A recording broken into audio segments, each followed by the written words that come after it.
luister ons direk wat Jesus vir ons sê. En wat hy sê, is vir ons voordeel. Al klink dit 'n bietjie moeilik. So ons kyk na 2 aanbidders, hierdie ene en dan volgende ene gaan dieselfde 2 wees. En hier is afdeling F. Ons het begin by A, B, C, D, E, F. Hulle is pragtig mooi gerangskik in afdelings. So afdeling F se tema is ootmoed voor God, ootmoed en die gevaar van trots en eie geregtigheid. Ootmoed is veilig.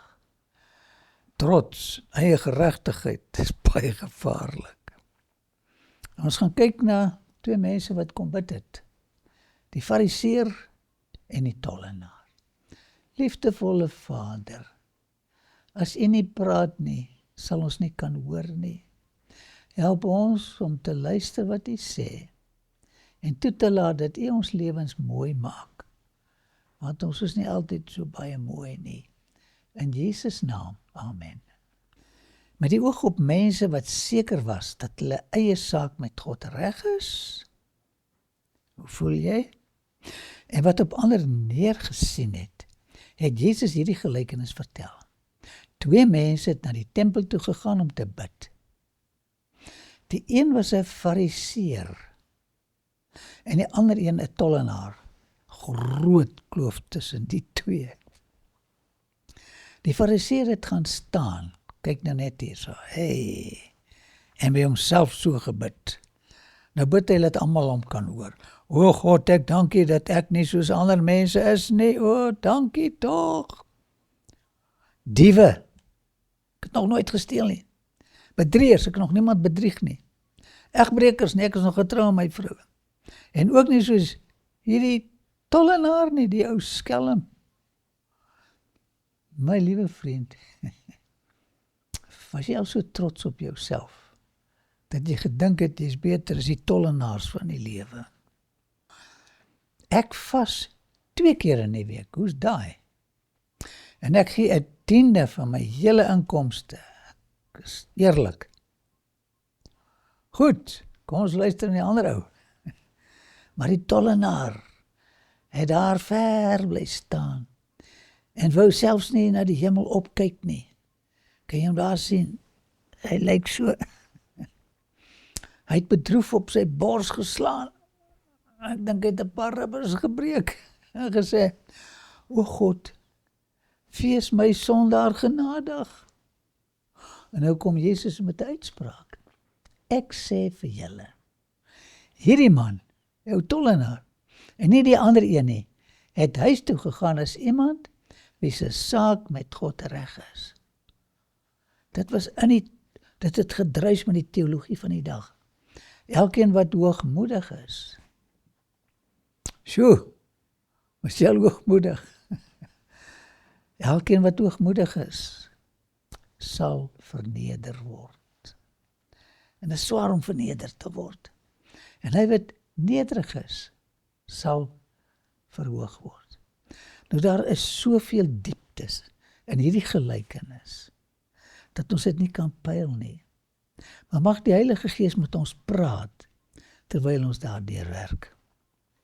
Die fariseer gaan na die tempel om te aanbid. Hoekom?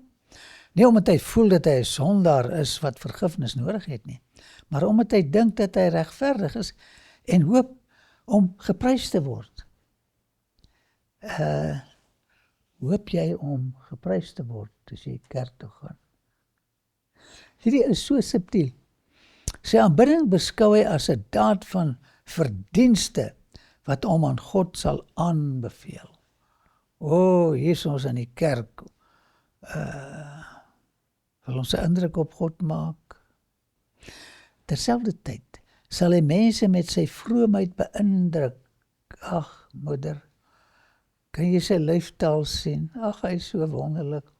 Hy hoop om God en die mense se guns te bekom.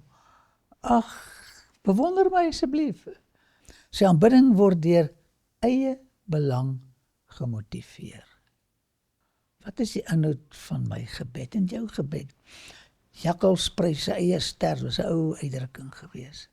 Sy leefstyl wys dit. Hy loop dit en hy bid dit. So. Goed, ons dink nee, ons is nie soos hy nie. Hy staan bietjie weg van ander mense, asof hy wil sê, bly waar jy is. Moenie naby my kom nie. Ek is te heilig vir jou. Hy verwag dat God en mens hom ook met groot agting sal beheer. Wat verwag ons van mense? Moet hulle ons met agting beheer? So ek moet uitvind of ek die fariseer is en of ek die tollenaar is hierso. O God, ek dankie dat ek nie soos ander mense is nie, diewe, bedrieërs, egbrekers, en ook nie soos hierdie ou tollenaar wat daar staan nie. Hy meet nie sy karakter aan die heilige karakter van God nie, maar aan die van ander mense. En ek, waar meet ek my karakter? Jy weet, as altyd iemand wat slegter is as jy, ek is bly, ek is nie 'n dwelmverslaafde nie, of, ja. Het is gevaarlik om iemand te vat, slegter as jy is, en te dink jy is oulik. Die eie ek, egosentrisme, is so subtiel. Hy fokus op mense, nie op God nie. Waar is ons fokus? Dit verklaar sy selfversekerdheid en sy eie waan. Asseblief, Here, help ons om nie op onsself te fokus nie. Hy gaan voort om sy eie trompet te blaas. Ek vas 2 keer in die week en ek gee 1/10 van my hele inkomste. Sy godsdienst raak nie sy hart nie. Raak godsdienst jou hart. Hy streef nie om soos God te wees nie. 'n liefdevolle hart vol genade is nie op sy agenda nie. Wat is op my agenda en joune? Hy stel net in 'n godsdienstbelang wat op die uiterlike gebaseer is. Dis maklik. Sy geregtigheid is sy eie goeie werke en sy standaard is mensgebaseerde standaard. So, hier's 'n probleem. Wat van ons? Elke mens wat dink hy of sy is regverdig, verag ander mense. Soos wat die fariseer homself met ander mense vergelyk het. So vergelyk hy ander mense met homself. Hoe slegter hy mense beoordeel, hoe ouliker en regverdiger ervaar hy homself. My liewe vriend, eie geregtigheid, te dink ons is bietjie oulik, lei ons om ander mense te veroordeel. Ek is so bly. Ek is so bly. Ek wil tog nie soos hy of sy wees nie. Hoe wil ons wees? Die fariseer openbaar die gees van Satan, wat die aanklaers van die broeders is. Dit is hoe Satan lyk. Met so 'n gees is dit onmoontlik om 'n verhouding met God te kan waardeer. Hy stap terug na sy huis. 'n lelike, geestelik bankrotte, sombere mens. Want mense prys jou nie altyd nie, hoor. Hy het dit verwag. Ek wonder wat het die mense by die kerk van hom gedink. 'n tragiese, ongelukkige pateet. As ek my temas en my verlangens op mense plaas wat my moet prys, hulle gaan dit nie doen nie, hulle is baie besig. En ek is dit nie werd nie. Partykeer leef ons in 'n gekke paradys. Die tollenaar is saam met ander aanbidders tempel toe. Sies tog. Maar baie gou sommer een kant gaan staan. Kyk na sy leeftaal. Hy het onwaardig in die heilige geselskap gevoel. Met sielewroeging en selfverwerping slaan hy op sy bors en sê, O God, wees my sondaar genadig. Hy het besef hy is 'n sondaar. Die fariseërs het gedink hy is 'n heilige. Hierdie man het 'n ribbe stukkend geslaat. Die fariseer het van sy knope laat afspring, soos hy sy bors uitsteek. Waar is ek en jy? Hy was oorweldig deur 'n sonde besef. En voor die Here het hy so verlore en vuil gevoel. Hy kon ook nie juist deernis van die ander aanbidders verwag nie, want hulle het verwerpend en veragtend na hom gegluur. Sken julle tonnaars, skelms, verraaiers. Hy het besef dat hy geen meriete besit het om homself aan God aan te beveel nie. Daai lied sê, nothing in my hand I bring, knacks, simply to the cross I cling. Hy roep uit, o God, wees my sondaar genadig. Hy het hom nie met ander vergelyk nie. 10:10. Oorweldig met 'n sonde besef, staan hy alleen in God se teenwoordigheid. Dis dit waar ek en jy staan. Sy enigste begeerte was vir vergifnis en die genade van die Here. Here, wees my genadig. Ek is verlore. En dit is presies wat hy op daardie oomblik van 'n genadige, vergewende God ontvang het. En Jesus sê vir hulle, hierdie man, hy tollenaar wat almal op neerkyk, hierdie man, en nie die ander een nie, het huis toe gegaan as iemand wie se saak met God reg is. Is dit nie mooi nie? Ek kwalifiseer met behoeftes, nie met 'n trotse lyfstaal teken nie. Die fariseer en die tollenaar verteenwoordig twee groot klasse wat die Here kom aanbid. Hulle verteenwoordig die eerste twee seuns wat in die wêreld gebore is. Kan jy hulle name onthou? Kain en Abel. Kan het homself as 'n regverdige beskou en vir die Here 'n dankoffer gebring. Hy het geen belydenis oor sy sonde gemaak nie en ook nie behoefte aan genade getoon nie. Hier is die oulike Kain, Here. Abel sy boetie het 'n bloedoffer wat na Jesus die lam van God gewys het, geoffer, gebring. Here, sê Abel, ek maak dit nie, maar ek sien vooruit na U wat as 'n offer vir my sondes gaan sterf. Petrus verteenwoordig die fariseer en die tollenaar. Aan die begin van sy bediening het hy hom as 'n geestelike reus gesien. Ja, as ek dink hoe ek gevloek op ou skippies. Ek vloek nou baie minder, soets. Soos in die geval van die fariseer het hy ook gesê, is nou Petrus, nie soos hierdie tollenaar nie. Dankie, Here. Ou Petrus is baie beter. Is hy trots op my?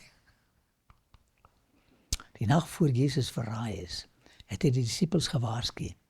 Julle sal almal in hierdie nag aanstoot neem aan my. Het Petrus self met selfvertroue gesê. Kan jy hom sien? Jesus, luister hierso, luister hier. Al sou almal hierdie ouens aanstoot neem, dan tog nie ek nie. Jy kan my staat maak. Selfvertroue het hom mislei. As daar iemand is wat ek nie vertrou nie, is dit myself. Selfvertroue het hom mislei. Hy het gedink hy kan versoekings weerstaan. Ja, nie ek nie.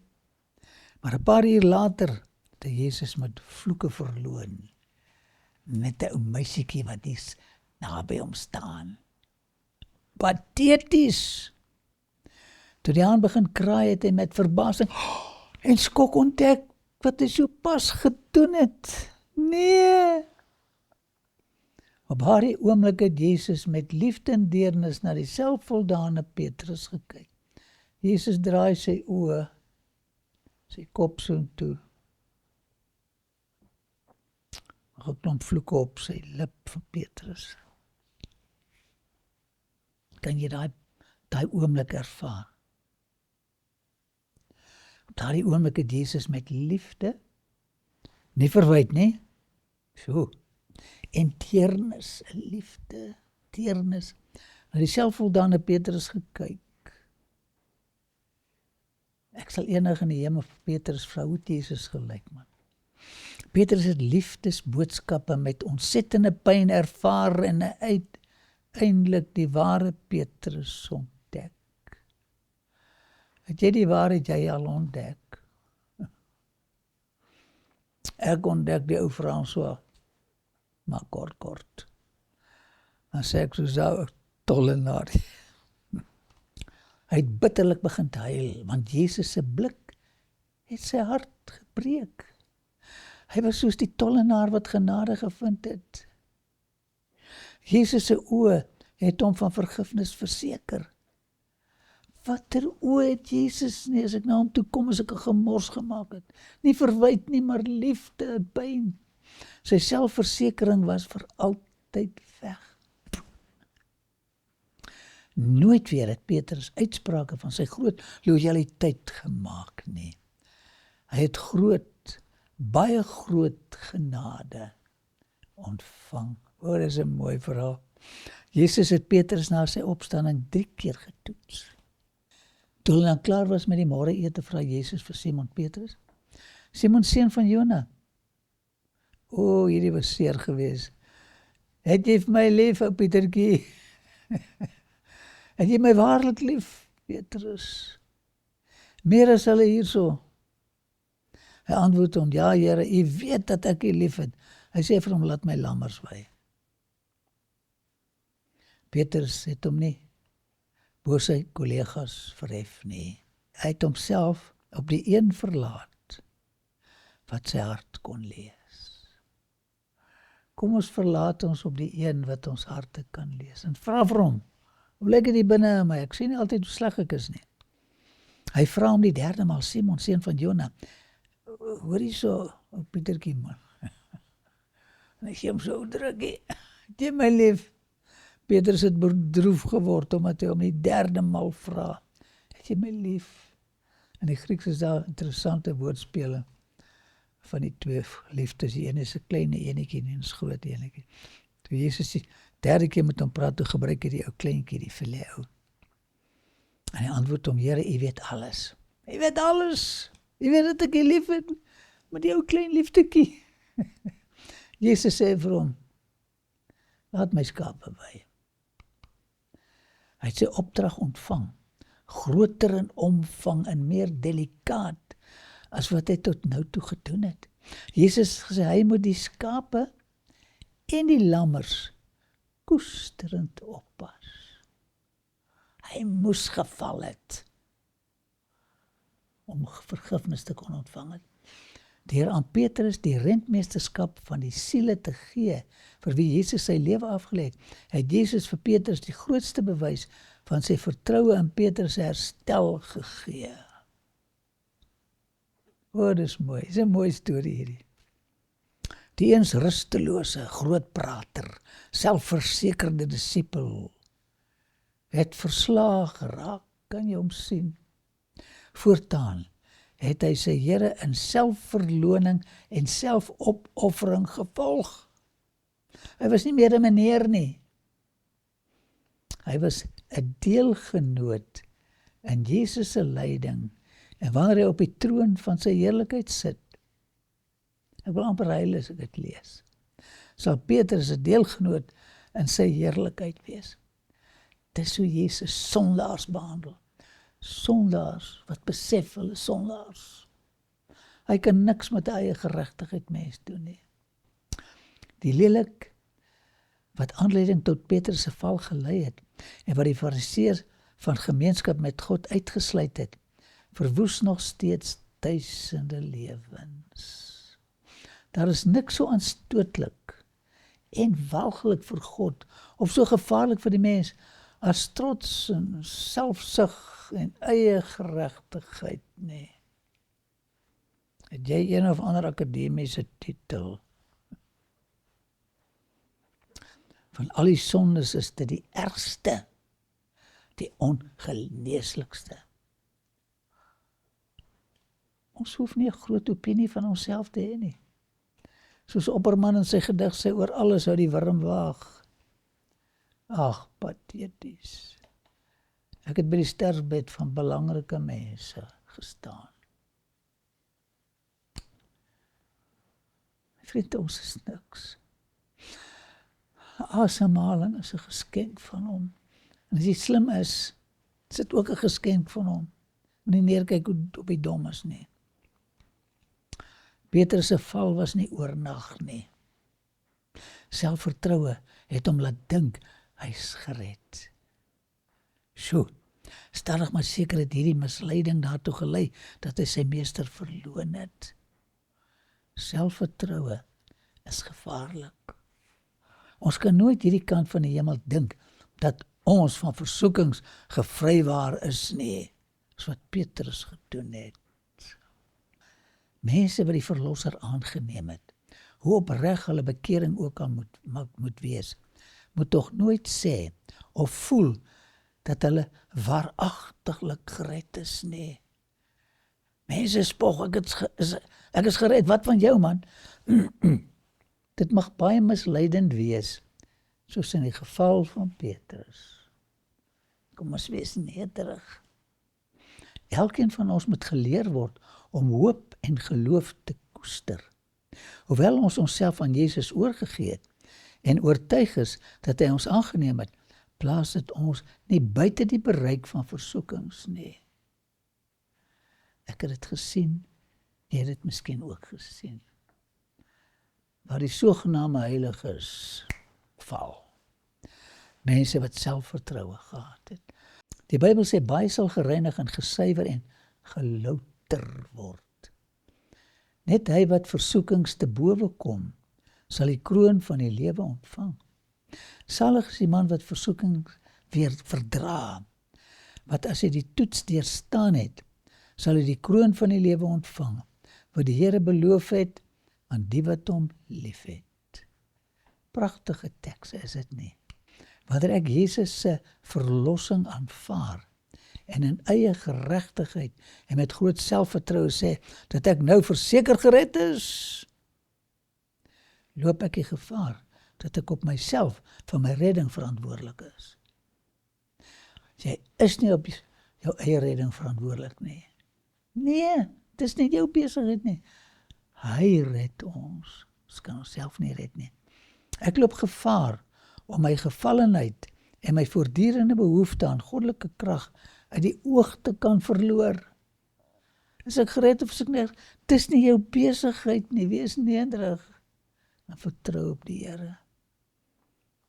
Moenie vir jouself punte gee nie. Een van my professors het geskryf FF, by 'n taak wat ek aan gegee het. Ons kry F. Dis Latyn, maar dis F staan vir vrot, en nog 'n F, nog 'n vrot. Ek is onvoorbereid vir Satan se slinkse versoekings, en ek kan net soos Petrus in die donker dieptes van versoekende sondes beland. Paulus waarsku daarom, wie meen dat hy staan, moet oppas dat hy nie val nie. Ons enigste veiligheid lê in 'n wantroue van onsself, ekskuus, maar dis die waarheid. Ons enigste veiligheid lê in 'n wantroue van onsself en 'n voortdurende afhanklikheid van die Here.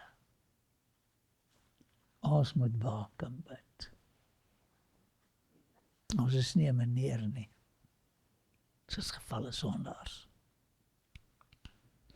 Dit was nodig dat Petrus sy swakhede ontdek en sy groot behoefte aan die krag en genade van die Here besef het. Die Here kon hom nie van sy beproewing vrywaar nie, maar hy het hom van 'n sondeval gered. Hy kan ons nie vrywaar nie, maar hy red ons as ons val. As Petrus na Jesus se waarskuwings geluister het, sou hy ernstiger gewaak en ernstiger gebid het. En miskien moet ons kyk na ons geestelike lewe. Hoe bid ek? Hy sou nie in vrees en bewering gewandel het, dat hy tog asseblief nie moes val nie. Hy sou meer tyd aan goddelike hulp besteed, sodat die Satan nie die oorhand oor hom kon kry nie. Waak en bid, my liewe vriend. Na sy opstanding het Jesus aan Petrus gedink en 'n boodskap aan die engele gegee om vir hom te gaan gee. Want hy nou iewers gaan wegkruip daar in Jerusalem. Hy het so droog gemaak. Jesus is so dankvol. Hy stuur 'n boodskap. Ek lees dit weer. Na sy opstanding het Jesus aan Petrus gedink en 'n boodskap aan die engele gegee om vir hom te gee. Hier is die boodskap. Maar gaan sê vir sy disippels en vir Petrus dat hy voor julle uitgaan na Galilea. Daar sal julle hom sien, soos hy vir julle gesê het. Is dit nie mooi nie? Petrus se bekering is deur ons sondevergewende verlosser aanvaar. En as jy voor sy voete neerval, gaan hy jou optel.